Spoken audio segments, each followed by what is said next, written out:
Hello friends, welcome to my YouTube channel. आज हम लोग सीडीपी का 30 मोस्ट इम्पॉर्टेंट क्वेश्चन की प्रैक्टिस करेंगे जो सभी टेट और सीटेट एग्ज़ाम के लिए बेहद ही महत्वपूर्ण है। और जो लोग नए हैं, अगर उनको वीडियो अच्छा लगे तो चैनल को सब्सक्राइब करें, वीडियो को लाइक करें, कमेंट करें। और जो लोग अच्छे से सीडीपी पढ़ चुके हैं वो लोग कमेंट करके बताएं इसमें से कितने क्वेश्चन आ रहे थे। चलिए देखते हैं। यहाँ पे पहला क्वेश्चन है, बच्चे की बुद्धि लब्धि में 90 से 110 के मध्य है, वह है तो वह बच्चा कैसा होगा? वह बच्चा होगा सामान्य बुद्धि वाला। कैसा होगा? सामान्य बुद्धि वाला होगा। अगर किसी बच्चे की जो है बुद्धि लब्धि क्या है, 90 से 110 के मध्य में है, तो वह सामान्य बुद्धि के अंतर्गत आता है। तो यहाँ पे ए वाला ऑप्शन बिल्कुल ही सही हो जाएगा हमारा। उसके बाद दूसरा प्रश्न है, बच्चे के लिए निःशुल्क एवं अनिवार्य शिक्षा का अधिकार अधिनियम कितने वर्ष के बच्चों के लिए लागू है? तो जो निःशुल्क अनिवार्य एवं जो निःशुल्क अनिवार्य शिक्षा का अधिकार अधिनियम है तो 6 से 14 वर्ष के बच्चों के लिए लागू, 6 से 14 वर्ष के बच्चों के लिए। तो यहाँ पे ए वाला ऑप्शन बिल्कुल ही सही हो जाएगा।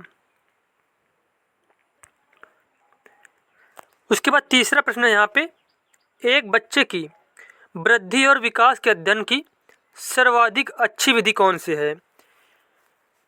विकास के अध्ययन की सर्वाधिक अच्छी विधि है विकासी विधि। कौन सी विधि? विकासी विधि।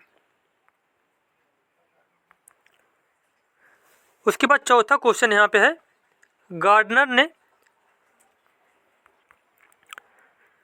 चौथा क्वेश्चन यहाँ पे है, गार्डनर ने 7 बुद्धि का दिमाग निर्धारित किया, इनमें से कौन सा नहीं है? मतलब हावर्ड गार्डनर ने मुख्य रूप से 7 प्रकार की बुद्धि बताई थी।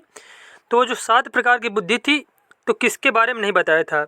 स्थान संबंधी बुद्धि, भावात्मक बुद्धि, अंतर्वैयक्तिक बुद्धि, भाषात्मक बुद्धि। तो इस क्वेश्चन का आंसर हो जाएगा भावात्मक बुद्धि के बारे में गार्डनर ने कोई भी बात नहीं बताई थी।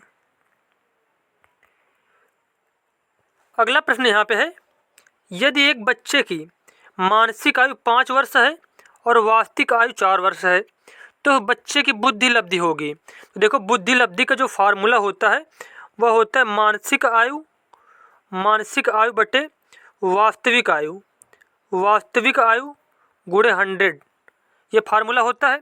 तब इस फार्मूले के अनुसार मानसिक आयु कितनी 5 वर्ष है और वास्तविक आयु कितनी 4 वर्ष है, इंटू 100। इससे 4 से इसको डिवाइड कर देंगे तो आ जाएगा 25 इंटू 5 कितना हो जाएगा? 125 हो जाएगा। तो यहाँ पे ए वाला ऑप्शन बिल्कुल सही हो जाएगा। यदि एक बच्चे की मानसिक आयु 5 वर्ष है तथा वास्तविक आयु 4 वर्ष है तो उसकी बुद्धि लब्धि कितनी होगी?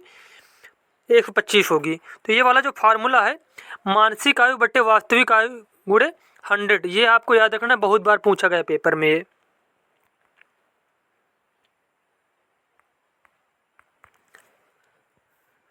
उसके बाद प्रश्न है यहाँ पे, मनोविज्ञान शिक्षा का आधारभूत विज्ञान है, यह किसने कहा? यह कहा था स्किनर ने। किसने? स्किनर ने। उसके बाद नेक्स्ट क्वेश्चन है, हिंदी अक्षरों को बालक किस आयु में पहचानने लगते हैं? 3 वर्ष में।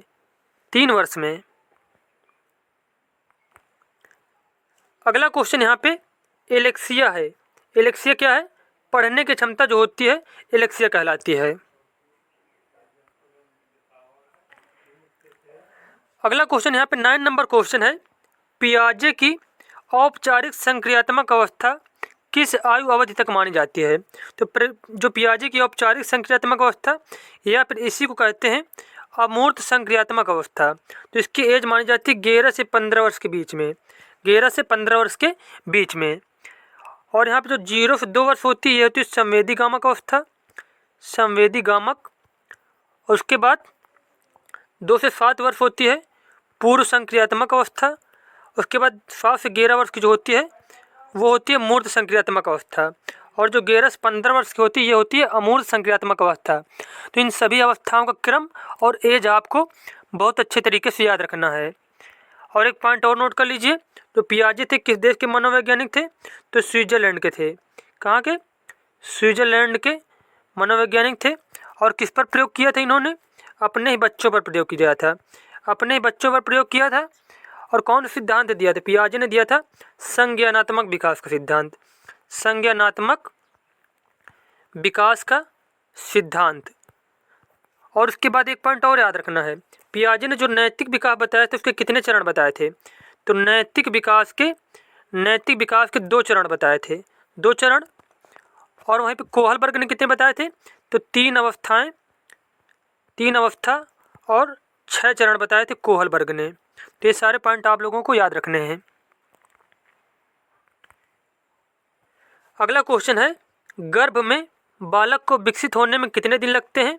280 दिन।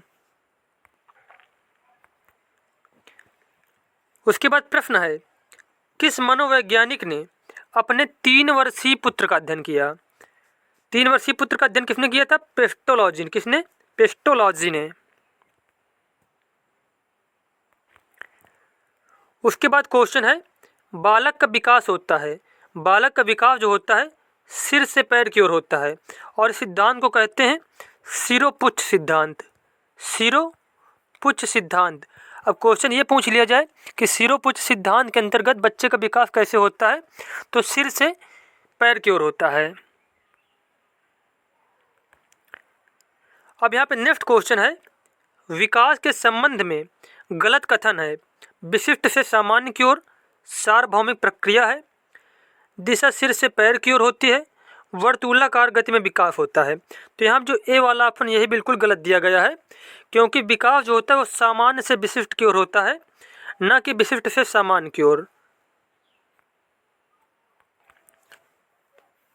नेक्स्ट क्वेश्चन यहाँ पे, गर्भाधान काल की अवस्था नहीं है, गर्भाधान काल की अवस्था नहीं है, तो इसमें से जो बीजकरण अवस्था है यह गर्भाधान काल की अवस्था नहीं, जबकि शैशवावस्था, डिम्बावस्था और भ्रूणावस्था ये सभी क्या क्या है? गर्भाधान काल की अवस्थाएं हैं। उसके बाद प्रश्न है यहाँ पे, गर्भाधान काल की अवस्था नहीं है, बीजकरण और भ्रूणावस्था, तो इनमें से शैशवावस्था जो है वह गर्भाधान काल की अवस्था नहीं है।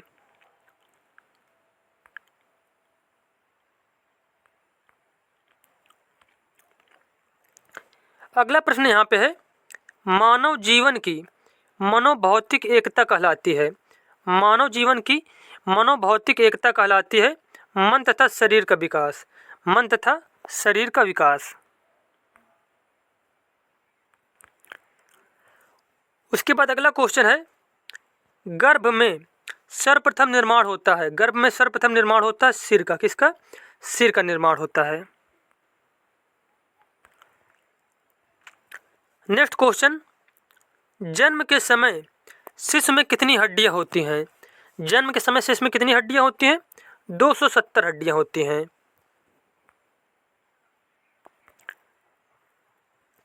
उसके बाद क्वेश्चन यहाँ पे है, बालक अपनी माँ को पहचानना प्रारंभ कर देता है तो 3 माह की आयु से, 3 माह का जब कोई बच्चा हो जाता है तो अपनी माँ को पहचानना शुरू कर देता है।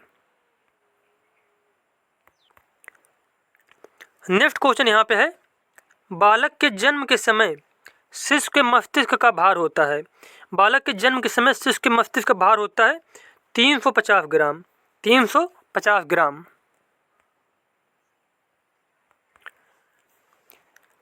अब यहाँ पे 20 नंबर क्वेश्चन है, कल्पना जगत में विचरण होता है, कल्पना जगत में विचरण होता है शैशवावस्था और किशोरावस्था में, शैशवावस्था और किशोरावस्था में।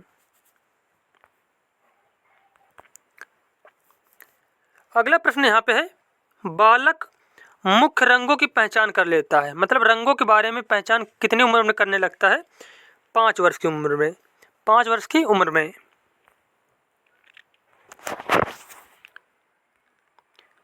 उसके बाद क्वेश्चन है, छोटे छोटे वाक्यों को बोलना तथा 3 पहियों की साइकिल चलाना यह कार्य किस अवस्था में होता है? तो यह कार्य होता है शैशवावस्था में। कौन सी अवस्था में? शैशवावस्था में।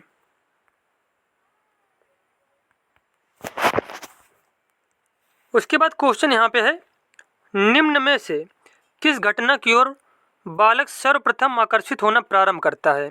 तो सर्वप्रथम बालक आकर्षित होता है प्रकाश की ओर, किसकी ओर? प्रकाश की ओर।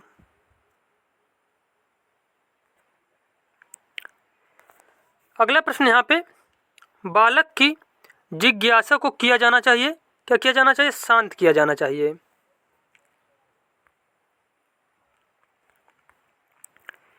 अगला प्रश्न यहाँ पे, भारत में बाल विकास की शुरुआत कब हुई? तो भारत में बाल विकास की शुरुआत हुई थी 1930 ईस्वी में। 1930 ईस्वी में।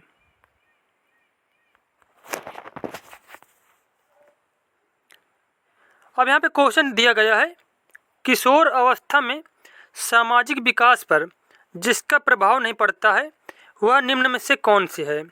रुचियाँ, आवश्यकताएं, असुरक्षा और अभिवृत्ति। तो इसका आंसर हो जाएगा असुरक्षा का प्रभाव नहीं पड़ता इसमें।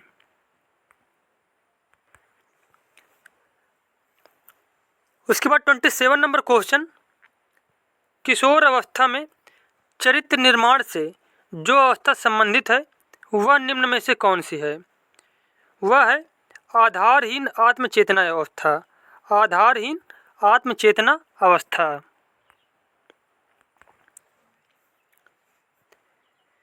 अब यहाँ पे 28 नंबर क्वेश्चन है, विकास व्यक्ति में नवीन विशेषताएं और योग्यताएं प्रस्फुटित करता है, यह कथन किसका है? यह कथन है हरलॉक का। किसका? हरलॉक का। उसके बाद प्रश्न है 29 नंबर, किशोरावस्था एक नया जन्म है, इसमें उच्चतर और श्रेष्ठतर मानव विशेषताओं का जन्म होता है, यह कथन किसका है? यह कथन है स्टैनले हॉल का। किसका? स्टैनले हॉल का।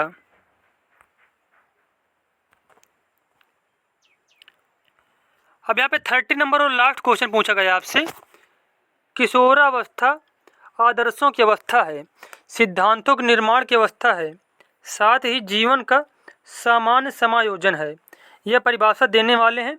तो यह परिभाषा दी थी जीन पियाजे ने। किसने दिया था? जीन पियाजे ने।